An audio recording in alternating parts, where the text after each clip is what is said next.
দেখেন দর্শক, আনায়েতুল্লাহ আব্বাসী আমির হামজাকে কি বলে শুনুন। আমি আপনাদেরকে ভিডিওটা স্কিপ করে দেখাচ্ছি। এক গাজাখোর বক্তা বলছে নবী অর্থ সাংবাদিক। কোথায় পাইছে?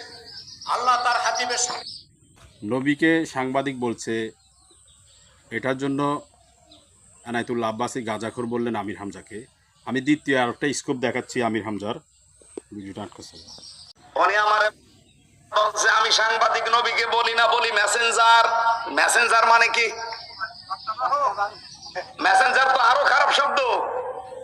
আপনারা তো শুনছেন আনায়েতুল্লাহ আব্বাসীর বক্তব্য এবং আমির হামজার বক্তব্য, এবং আমি আরেকটা বক্তব্য আপনাদেরকে স্কুপ করে দেখাচ্ছি। আপনারা ভিডিওটা দেখুন, এরপর আপনারা বিবেচনা করবেন কাকে কি বলা যায়। এখন যে ভিডিওটা আমি দেখাবো এটা হচ্ছে শামীম রাজা, বিভিন্ন জায়গায় ওয়াজ করেন। তিনি কি বলে শুনেন। আমার দয়াল নবীকে বিশ্ব নবী বলা যাবে না। আল্লাহর নবীরে যেই ব্যক্তি জানার সত্ত্বে বিশ্ব নবী বলবে সে কাফের হয়ে যাবে। আজহারি সাহেব কাফের। মাশাআল্লাহ। বিশ্ব নবী আজহারি সাহেবকে কাফের ফতুয়া দিলেন শামীম রাজা। কেন দিলেন? বিশ্বনবী বলার জন্য।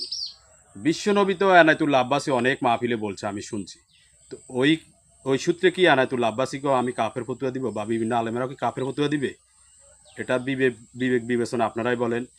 যাকে তাকে নিয়ে পড়ে যাওয়া, ফতুয়া দেওয়া, কাফের হয়ে গেছে, বেশিরভাগ আনায়েতুল্লাহ আব্বাসী এগুলা বলে। তাহলে ওই সূত্রে কি আনায়েতুল্লাহ আব্বাসী কাফের? তিনি তো বিশ্বনবী বললেন।